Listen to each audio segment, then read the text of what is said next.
Okay, we're going to do an Ask Me Anything type of format about web freelancing and specifically my experiences in WordPress. So, if you have specifically WordPress freelancer, business owner types of questions, that'd be great. A little background on myself. I've run the Mighty Mo, which is a WordPress design and development agency, for over 15 years. I've also done a lot of tech consulting on the side and have been a chief technology officer of a few startups over the years, and have also some experience with Shopify in that capacity. So went pretty deep in Shopify for a few years. So just submit your questions and let's get started here. So let's just get started. We see how can we keep our WordPress site updated with the latest technology without disrupting our current operations. So this is a problem with WordPress, but also with all software. The gist of it is, let's say you have a iPhone or an Android phone and your operating system updates. Oftentimes, one or more apps will just stop working. This happened recently with my Capital One banking app, where my Android updated, and then all of a sudden my Capital One app didn't work. But then a few weeks later, Capital One had an update and started working again. So this is the main problem with updating WordPress, and it's not a specific WordPress problem. But what I do to mitigate the risk here, one, always keep backups. If you keep a restorable backup, and specifically make a backup right before you do anything on the website, and have a process to restore that, then pretty much you can do anything and not be too concerned about it. If you have a high traffic site where uptime is an issue, what you'll definitely want to do in addition to the backups is create a staging environment or a dev environment. And a lot of the cheap hosts provide this. A lot of the expensive hosts do as well. But basically, you clone your site over to a different environment that's identical to your current server setup, and then you update everything there. See if it breaks anything. And when I say see if it breaks, literally you update everything, you go to the front end of the website, you click around and see if everything's working as expected. Particularly if you have some like mission critical things, you'll want to test those out using different users. And e-commerce is particularly tricky to test in this way, but you just got to do it. You got to just assume it's going to suck up at least half your day testing these updates. So what I like to do is batch the updates for that reason. So I might do it every other week or once a month, depending on the site and the nature of the updates. But then let's say something did break on your staging site, then you could go back. Then you're just going to basically restore from the live site, clone the live site to the staging again, so it gets back to how it was, and you're just going to deactivate one plugin at a time and try to figure out which plugin is causing the issue, and then troubleshoot from there. Next question. What is the best approach to make our WordPress site multilingual and cater to a global audience? There are lots of approaches to this.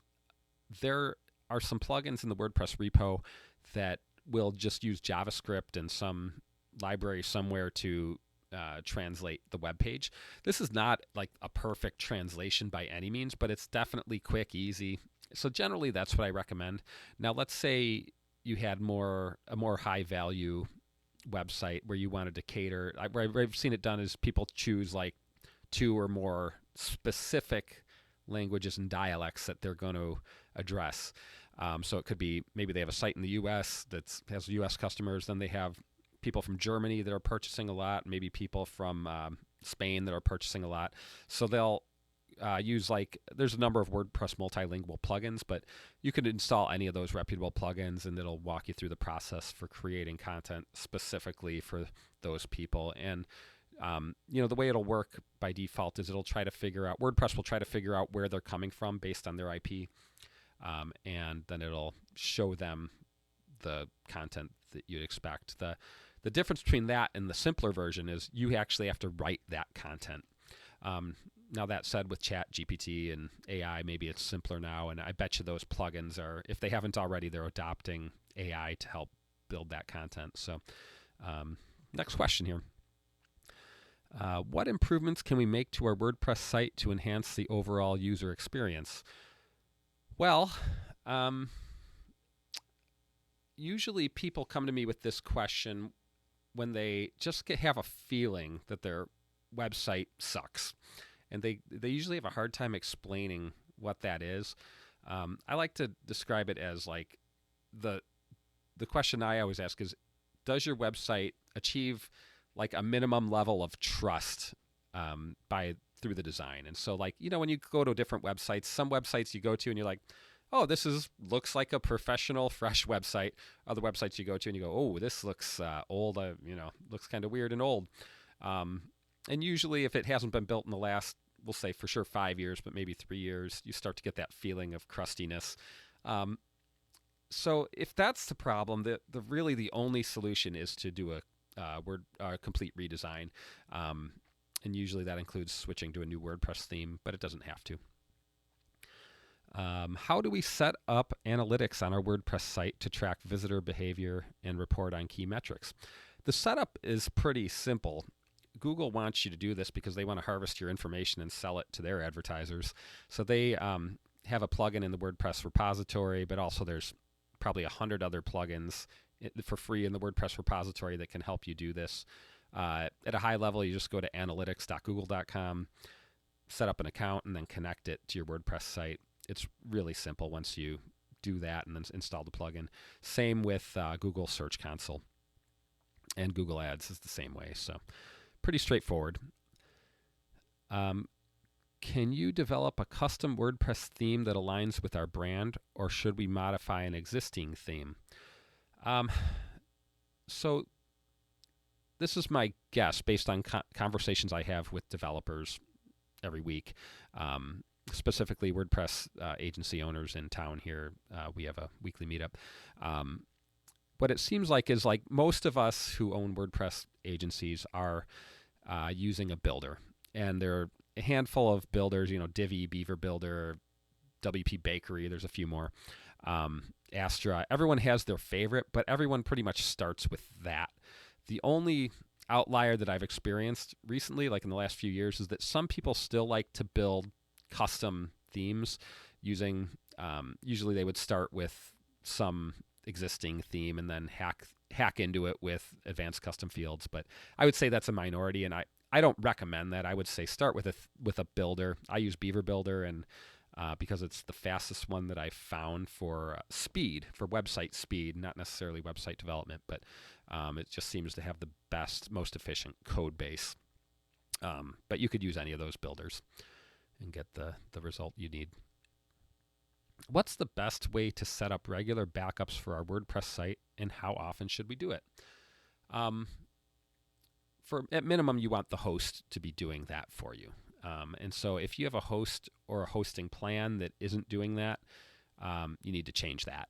That's at a core where I would start. Maybe you have to pay a little extra for that, but usually not these days. Usually that's included in the cheap plans. So I would start there. I also like to do a cloud backup, and there's lots of ways to do this. There are let's say 50 plugins that do this that are for free in the repo, and you can back them up to, Dropbox or wherever you like.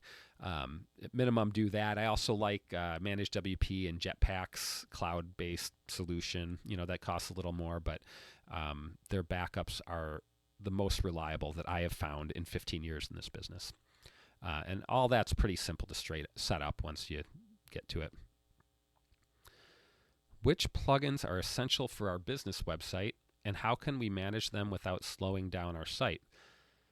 I don't know which plugins are essential to your business website, but I can talk a little bit about how to manage them without slowing down our site.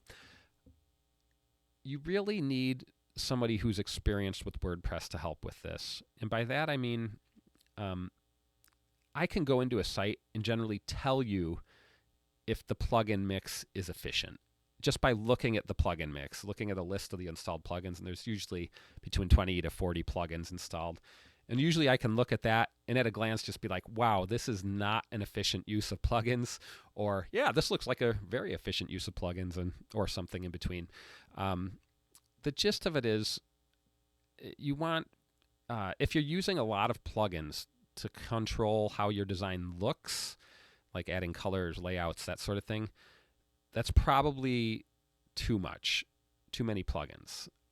Just as a rule of thumb. And the reason I say that is most people are using builders, and lots of people are using a builder and installing design things on top of that, design plugins. I just think, in general, as a rule of thumb, that's overkill. Use what the theme or the builder provides, and then you're gonna, if you start there, you'll be way better off. All right. How do we ensure our WordPress site is fully responsive and mobile friendly? This used to be a lot harder because everyone was building custom themes back when phones were new. These days, with most people using builder themes or even off-the-shelf themes out of the repository, the responsive stuff is usually just taken care of out of the box.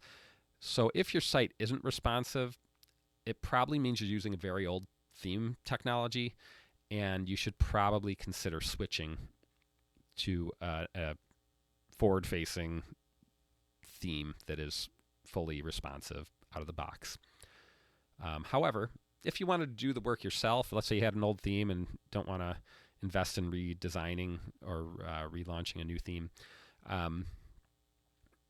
the only way to do it is to figure out where it's broken just by like loading it up on your phone and or using Chrome Inspector. Figure out what's broken on mobile and then manually write the CSS to fix it using media queries.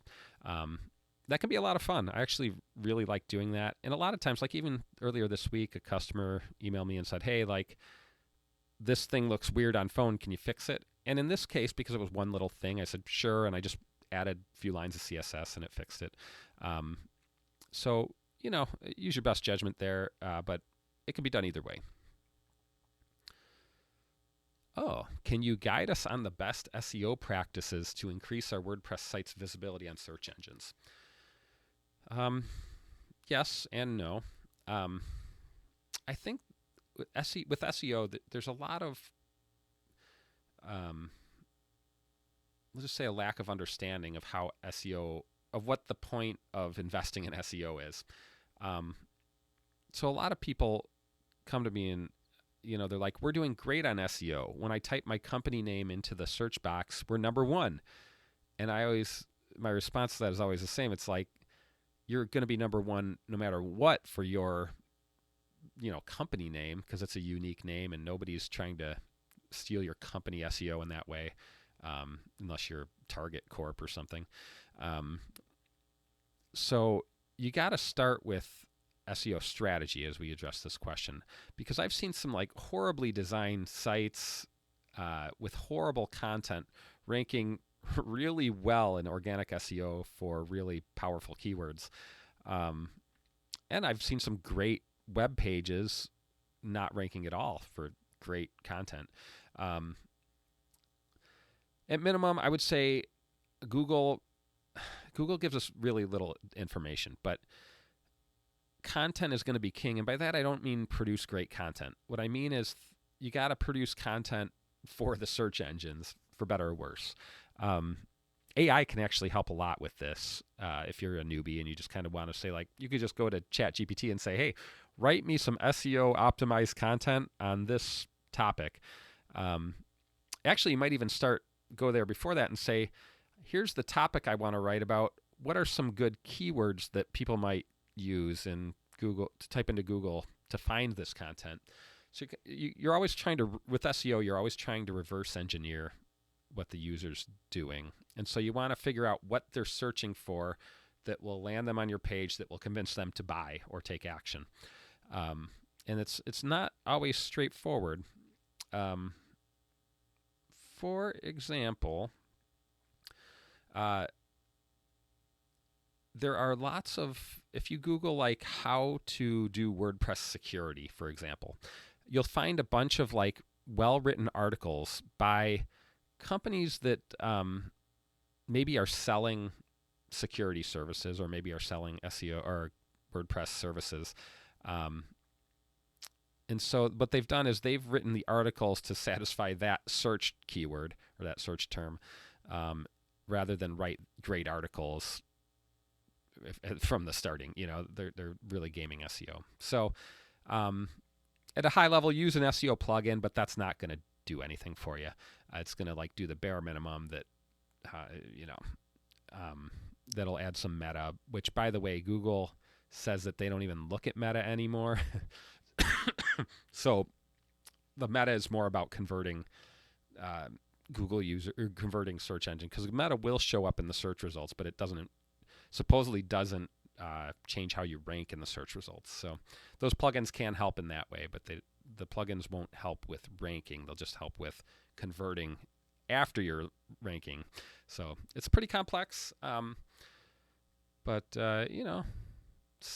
invest a few hundred hours and you'll get there. This one's a fun one. What security measures should we implement to protect our WordPress website from hacking and malware? I talk with companies about this a lot. A lot of new customers come in as hacked websites that they say, "Hey, we've been hacked. Can you help?"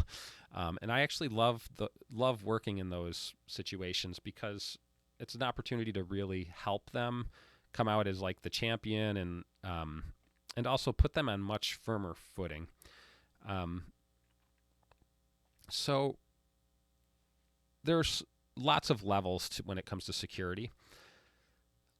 Let's look at the level you're going to have most control over, and that's WordPress. Unfortunately, at that level, if people are already hacking your attacking your WordPress site, you're already at a disadvantage. So at minimum, install a WordPress security plugin. There are lots of them. They'll do the bare minimum. They're not going to help a ton. You will want to make sure it has brute force protection, which protects your login page a little bit. And then they'll do basic, what most of the security plugins, I put security in quotes here, because what they do is they will tell you after your site has been hacked. They'll say, "Hey, it looks like your site's been hacked." You're like, "Thanks, WordPress plugin." So the plugin is the bare minimum, and there's lots of these: WordFence, Security. But what you really need to do is start thinking upstream and downstream. And by that, I mean upstream. Think about your hosting and your DNS, specifically your DNS, because that's something you can also control that can have a huge impact on security. If you find usually the free hosting DNS providers don't do a good job of DNS security. Some of them do, but you'll want to find a DNS provider that does country blocking, because you'll want to block. I mean, I've never met a customer here in the United States that had any objection to blocking traffic from Iran, Iraq, Russia, these known terrorist states. So most of you get a good DNS provider, and they'll just block that out of the gate. I can't say that I have one customer that wants Iranian traffic, because they write academic stuff, and there's great people in all these countries. It's just the governments of these countries are known to hack websites, so that's why we block them. But so I would look at the DNS, look to block countries, look to do some of the DNS providers do a great job with monitoring bots and whatnot, so they can do a lot of blocking up there. This is all, if you block it at the DNS level, it never even hits your server, so that's why we like to start there. And then if you go down to, there's more you can do on the server level when you get deep in it. But then you can go to the host level and say, okay, what's this host doing to protect me? And I really like recently, because WordPress has become a force in the industry, there's all these managed WordPress services, and all the cheap hosting providers have them. And what the managed WordPress hosting does most of the time in these cheap environments is create a really relatively more secure environment than they used to have, because they only allow WordPress, and some of them are even doing web application firewalls at the server level. So what they're doing is keeping track of what a web application firewall does is keeps track of known WordPress vulnerabilities and blocks them at the server level. So even if you had that vulnerability on your WordPress software, the server would protect you there. So web application firewall is kind of a buzzword, and I would say if you get a good one, it's good. And you can also find DNS providers that provide that protection up there, which is even better than providing it at the server. Other than that, you want to keep everything up to date all the time. The theme, plugin, WordPress. If you do all that, you'll probably never get hacked. If you did some of that, you're going to better your odds at not getting hacked. How can we improve the loading speed of our WordPress site?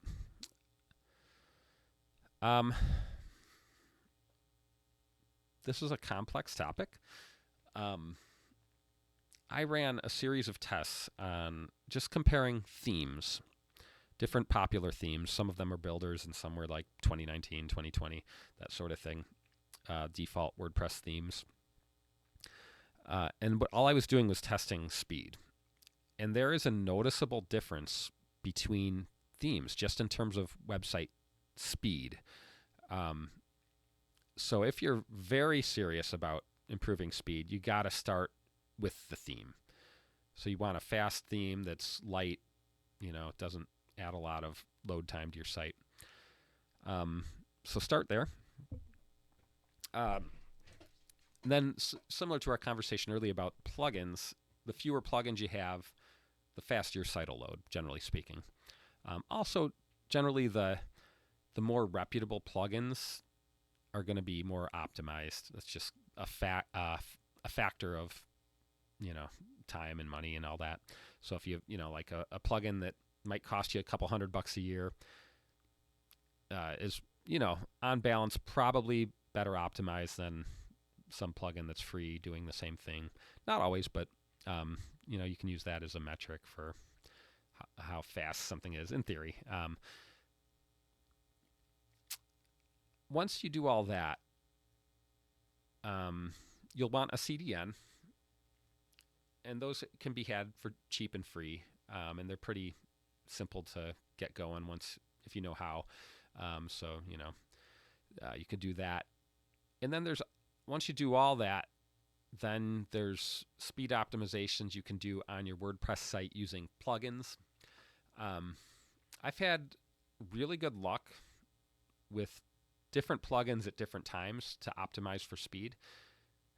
I haven't quite figured out why or how, but sometimes one plugin is way better than another on site A.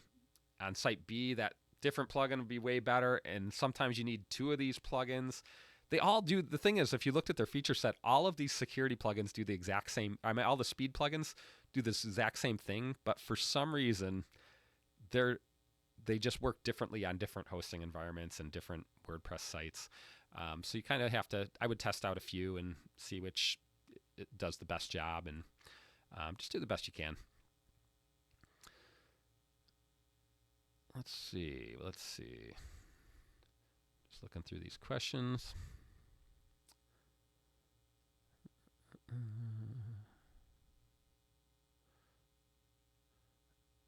Gonna go up here to more questions.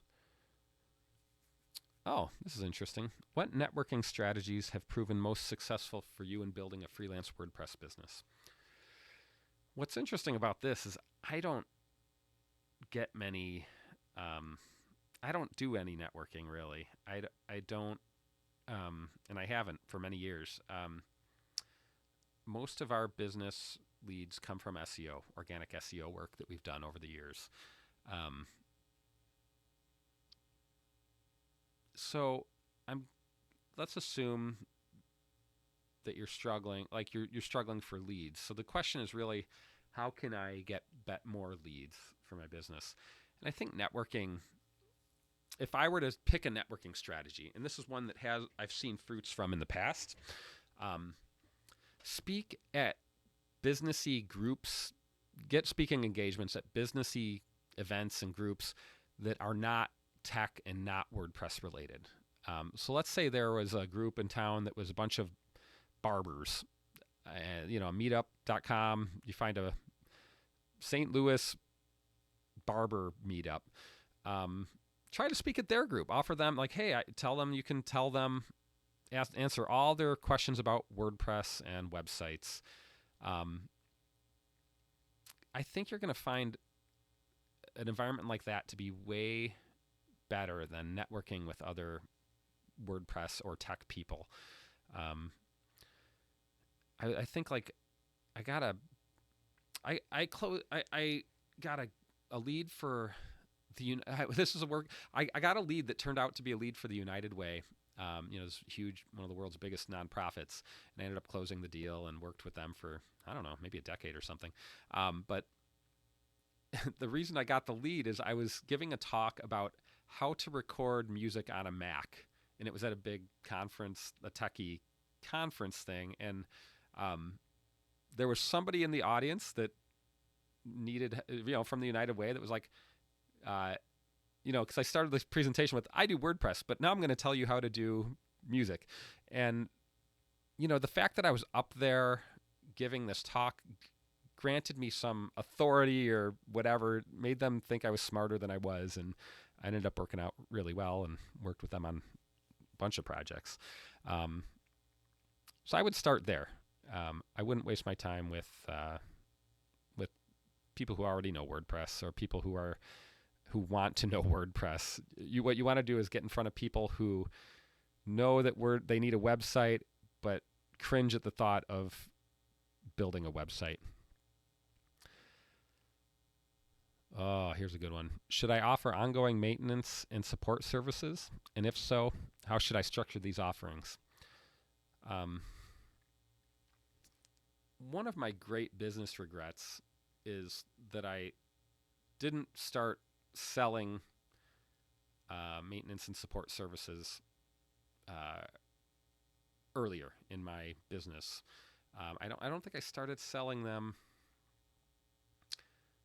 Gosh, it might have been 5 or 6 years into the business before I started selling hosting and monthly support packages and whatnot.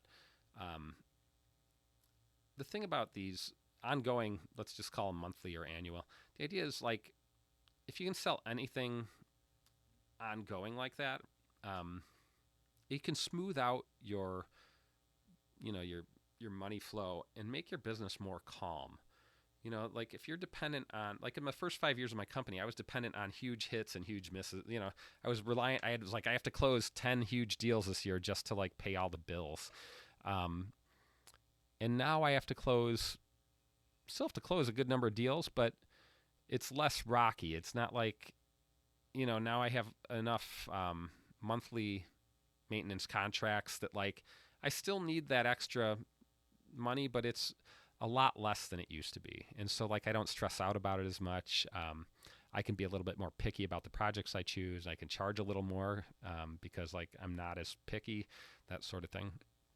So should you offer monthly stuff? If you want to. I mean, lots of companies don't, and they love it, and that's fine too. But it is certainly an option, and I certainly do it. All right, let's do one more question. Avoiding scope. How do you handle scope creep in WordPress projects without damaging client relationships? This is actually like a very deep question in the sense that scope creep problems start the first minute you talk to first second you start building a relationship. You need to, when you engage in a conversation with a potential buyer, you need to have the end in mind and really set yourself up for success. What you want to do is set up a partnership sort of arrangement where they trust you, you trust them. And what I like to do is set my prices higher with the understanding that if this goes horribly in terms of scope, I'll be okay doing the work still. So I do charge more, and it helps with my business and personal anxieties about scope creep. And doing it that way means that I don't have to do as much scoping up front and do as much policing of scopes during the project. Because I really hate doing the policing of scopes and all that and having those conversations. I'd much rather just say yes and do the work, which from time to time does lead to, more work, but I'm still getting paid for that work, and like in the sense that I charged more just for that. So here's an example. There was a project that came in with it was a very large nonprofit bureaucracy, a worldwide known nonprofit, so just huge. And they needed a WordPress site designed, built, launched. And my normal price for that to like a small business owner in town would be X. I literally charged this nonprofit 2X. And the reason I did that is I know dealing with nonprofits requires way more admin overhead from my end. I have to have more conversations about scope, and they think about these things way differently than small business owners do. Most small business owners will be like, I'll recommend something and they'll be like, oh yeah, whatever, let's do that. That sounds great. Whereas with a nonprofit, I'll make the same recommendation, and even if I believe strongly, they'll be like, but the contract says you're going to do it this way, and now you want to do it that other way. I know it's better, but the contract said, and so like, I just know those things are going to pop up when dealing with bigger nonprofits in particular. Anyone with a board or anything like that. Even agencies can work similarly because they're ultimately usually dealing with a bigger buyer at the end of the line. So scope creep, it's going to happen unless you got to invest. So you're either investing money and time upfront, scoping, and then ongoing policing, or you're going to take those similar hours and invest them in just building that relationship, making recommendations, potentially just doing whatever they want to satisfy the goal there.